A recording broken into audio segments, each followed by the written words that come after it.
আজ রাজধানীর যমুনা অতিথি ভবনে সরকারের সর্বোচ্চ নীতি নির্ধারণী পর্যায়ের একটি গুরুত্বপূর্ণ বৈঠক অনুষ্ঠিত হয়েছে, যেখানে দেশের সরকারি কর্মচারীদের দীর্ঘদিনের প্রতীক্ষিত নবম জাতীয় পে স্কেল চূড়ান্ত অনুমোদন লাভ করেছে। এই ঐতিহাসিক সিদ্ধান্তের মাধ্যমে দেশের প্রায় ২২ লক্ষ সরকারি কর্মচারীর জীবনে নতুন দিগন্তের সূচনা হতে যাচ্ছে। বৈঠক শেষে সরকারি কর্মচারীদের জন্য ৩টি যুগান্তকারী ঘোষণা প্রদান করা হয়েছে, যা তাদের আর্থসামাজিক অবস্থার উন্নয়নে সুদূরপ্রসারী প্রভাব ফেলবে বলে আশা করা হচ্ছে। বৈঠকে প্রধান উপদেষ্টা পে কমিশনের কার্যক্রমে অতিরিক্ত সময় ক্ষেপণ নিয়ে গভীর উদ্বেগ ও তীব্র অসন্তোষ প্রকাশ করেছেন। তিনি জানতে চেয়েছেন কেন এত দীর্ঘ সময় ধরে এই গুরুত্বপূর্ণ বিষয়টি ঝুলে আছে। প্রধান উপদেষ্টা স্মরণ করিয়ে দেন যে তিনি নিজেই পে কমিশন গঠন করেছিলেন এবং যাদের হাতে এই গুরুদা দায়িত্ব অর্পণ করা হয়েছিল তাদের দক্ষতা ও অভিজ্ঞতার প্রতি আস্থা রেখে তিনি প্রত্যাশা করেছিলেন যে সর্বোচ্চ ২ থেকে ৩ মাসের মধ্যেই নবম পে স্কেল বাস্তবায়নের যাবতীয় প্রস্তুতি সম্পন্ন হবে। কিন্তু অপ্রত্যাশিত বিলম্বের কারণে মাঠ পর্যায়ে সরকারি কর্মচারীদের মধ্যে হতাশা ও ক্ষোভ ক্রমাগত বৃদ্ধি পাচ্ছে বলে তিনি উল্লেখ করেন। প্রধান উপদেষ্টা আরও জানান, অন্তর্বর্তীকালীন সরকারের প্রতি কর্মচারীদের অসন্তোষ প্রতিদিন বেড়ে চলেছে, যা দেশের প্রশাসনিক স্থিতিশীলতার জন্য মোটেই ইতিবাচক নয়।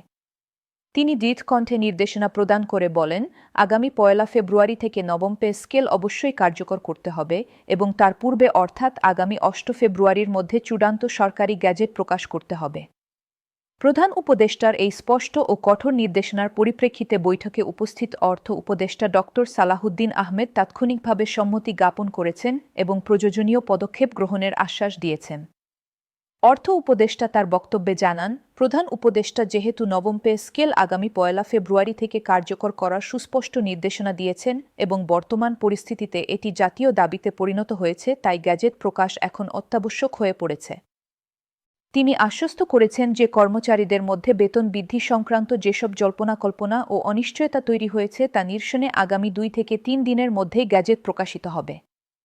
অর্থ উপদেষ্টা আরও জানান, সংশ্লিষ্ট দপ্তরের সমস্ত প্রশাসনিক কাজ এবং আর্থিক হিসাব নিকাশ ইতোমধ্যে সম্পন্ন হয়ে গেছে, যার ফলশ্রুতিতে আগামী ২৯ জানুয়ারির মধ্যে গ্যাজেট প্রকাশনা সম্ভব হবে বলে তিনি নিশ্চয়তা প্রদান করেছেন। আজকের এই উচ্চ পর্যায়ের বৈঠকে প্রশাসনের বিভিন্ন মন্ত্রণালয় ও বিভাগে প্রায় ৭০ জন জ্যেষ্ঠ সচিব অংশগ্রহণ করেছেন। তারা সরকারি কর্মচারীদের বেতন বৃদ্ধির বিষয়ে অত্যন্ত ইতিবাচক অভিমত ও গঠনমূলক পরামর্শ প্রদান করেছেন।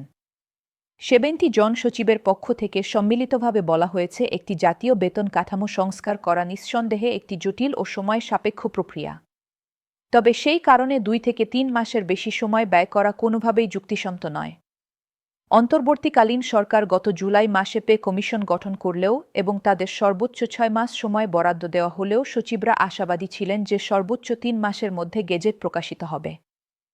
কিন্তু অহেতুক দীর্ঘসূত্রতার কারণে এখন কমিশনকে জবাবদিহিতার মুখোমুখি হতে হচ্ছে। জ্যেষ্ঠ সচিবরা তাদের বক্তব্যে উল্লেখ করেছেন, সরকারি কর্মচারীরা বর্তমানে প্রচণ্ড অর্থনৈতিক চাপ, ক্রমবর্ধমান বৈষম্য এবং নিয়ন্ত্রণহীন মুদ্রাস্ফীতির শিকার হচ্ছেন। তাই তাদের বেতন ভাতা বৃদ্ধি বিষয়টি যত দ্রুত সম্ভব বাস্তবায়ন করা অত্যন্ত জরুরি। তারা জানান, অর্থনৈতিক সংকটের কারণে সরকারি কর্মচারীরা বিভিন্নভাবে ক্ষতিগ্রস্ত হয়েছেন এবং অনেকেই ঋণের বোঝা বহন করছেন। তাদের অর্থনৈতিক সক্ষমতা বৃদ্ধি করে নবম পে স্কেলের আওতায় সকল প্রকার সুযোগ সুবিধা সম্প্রসারণ করা প্রয়োজন, যাতে দেশের প্রশাসনিক ব্যবস্থা আরও গতিশীল ও কার্যকর হয়। আজকে বৈঠকে বিএনপির ভারপ্রাপ্ত চেয়ারম্যান তারেক রহমানও উপস্থিত ছিলেন এবং তিনি সরকারি কর্মচারীদের স্বার্থে জোরালো বক্তব্য রেখেছেন। তিনি দ্ব্যর্থহীন ভাষায় বলেছেন যে সরকারি কর্মচারীদের আর কোনোভাবেই অবহেলা বা অবমূল্যায়ন করা যাবে না। পরিসংখ্যান উপস্থাপন করে তিনি জানান, বাংলাদেশের সরকারি কর্মচারীদের মধ্যে প্রায় ১/৩ নিম্ন আয়ের শ্রেণীতে রয়েছেন, যাদের আর্থিক অবস্থা অত্যন্ত নাজুক। তাই তাদের বেতন ভাতা বৃদ্ধি করে দ্রুততম সময়ে গ্যাজেট প্রকাশ করা একান্ত প্রয়োজন। তিনি রাজনৈতিক বাস্তবতা তুলে ধরে বলেন, সামনে জাতীয় নির্বাচন আসছে। তাই নির্বাচনের পূর্বেই পে স্কেল সংক্রান্ত সমস্ত কার্যক্রম সম্পন্ন করা পে কমিশনের প্রধান লক্ষ্য হওয়া উচিত। কারণ নির্বাচনকালীন সময়ে যদি পে স্কেল নিয়ে কোনো ধরনের জটিলতা বা অসন্তোষ বিরাজ করে, তাহলে সরকারি কর্মচারীদের মধ্যে অস্থিরতা সৃষ্টি হতে পারে, যা নির্বাচনের শান্তিপূর্ণ ও সুষ্ঠু পরিবেশকে মারাত্মকভাবে ব্যাহত করতে পারে।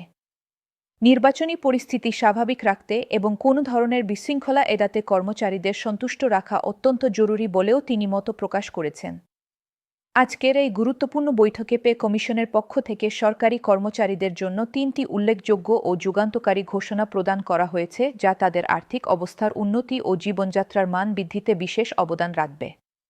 প্রথম ঘোষণাটি হল সরকারি কর্মচারীদের দীর্ঘদিনের দাবিকৃত কিন্তু 2015 সালে স্থগিত করা সিলেকশন গ্রেড ও টাইম স্কেল পুনরায় চালু করার সিদ্ধান্ত।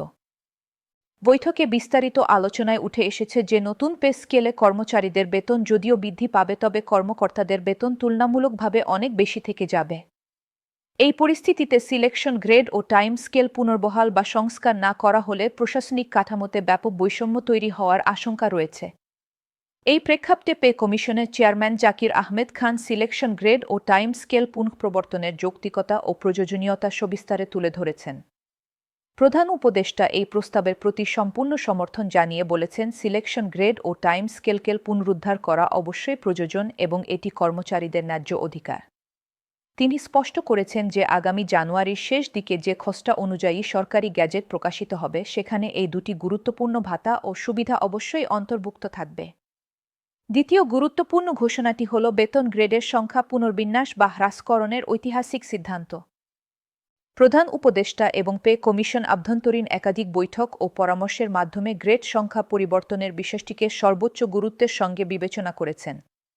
বিদ্যমান 20টি বেতন গ্রেডের পরিবর্তে 14টি গ্রেড প্রতিষ্ঠার ঐতিহাসিক সিদ্ধান্ত গৃহীত হয়েছে। বৈঠকে এই গুরুত্বপূর্ণ বিষয় নিয়ে দীর্ঘ ও সুচিন্তিত আলোচনার পর বৈষম্য নিরসনের লক্ষ্যে 14টি গ্রেড রাখার পক্ষে দৃঢ় মতামত ব্যক্ত করেছেন প্রধান উপদেষ্টা। তিনি বলেছেন, সরকারি কর্মচারীরা দীর্ঘ সময় ধরে নানাবিধ বৈষম্যের শিকার হয়ে আসছেন এবং অনেকেই ন্যায্য পদোন্নতি থেকে বঞ্চিত হয়েছেন। তাদের এই দীর্ঘস্থায়ী বঞ্চনা ও বৈষম্য দূর করতে হলে কেবল আর্থিক মূল্যে বেতন বৃদ্ধি করলেই যথেষ্ট হবে না। সেই সঙ্গে গ্রেড সংখ্যা হ্রাস ও পুনর্বিন্যাসের মাধ্যমে নবম পে স্কেল বাস্তবায়ন করতে হবে, যাতে কর্মচারীরা দ্রুততর সময়ে পদোন্নতির সুযোগ পান এবং তাদের সামাজিক মর্যাদা ও সম্মান বৃদ্ধি পায়। তৃতীয় এবং অত্যন্ত গুরুত্বপূর্ণ ঘোষণাটি হল সরকারি কর্মচারীদের বাড়ি ভাড়া ও চিকিৎসা ভাতায় ব্যাপক পরিবর্তন ও বৃদ্ধি। বর্তমান বাজার মূল্য এবং জীবনযাত্রার ব্যয় বৃদ্ধির সঙ্গে সামঞ্জস্য রেখে বাড়তি ভাড়া ভাতা মূল বেতনের 70% নির্ধারণের সিদ্ধান্ত গৃহীত হয়েছে, যা পূর্বের তুলনায় অনেক বেশি। বিশেষভাবে রাজধানী ও অন্যান্য বড় শহরে বসবাসরত কর্মচারীদের জন্য এই সিদ্ধান্ত উল্লেখযোগ্য আর্থিক স্বস্তি বয়ে আনবে। একই সঙ্গে চিকিৎসা ভাতা বা মেডিকেল অ্যালাউন্স নির্ধারিত 500 টাকা করার গুরুত্বপূর্ণ সিদ্ধান্ত গৃহীত হয়েছে। সাম্প্রতিক সময়ে চিকিৎসা ব্যয় যেভাবে ব্যাপক হারে বৃদ্ধি পেয়েছে তার পরিপ্রেক্ষিতে পূর্বের চিকিৎসা ভাতা ছিল একেবারেই অপর্যাপ্ত ও নগণ্য। প্রত্যাশা করা হচ্ছে যে আগামী 2 থেকে 3 দিনের মধ্যে যে নতুন সরকারি গ্যাজেট প্রকাশিত হবে সেখানে এই বর্ধিত বাড়ি ভাড়া ভাতা ও চিকিৎসা ভাতার বিষয়টি সুস্পষ্টভাবে ও বিস্তারিতভাবে উল্লেখ থাকবে।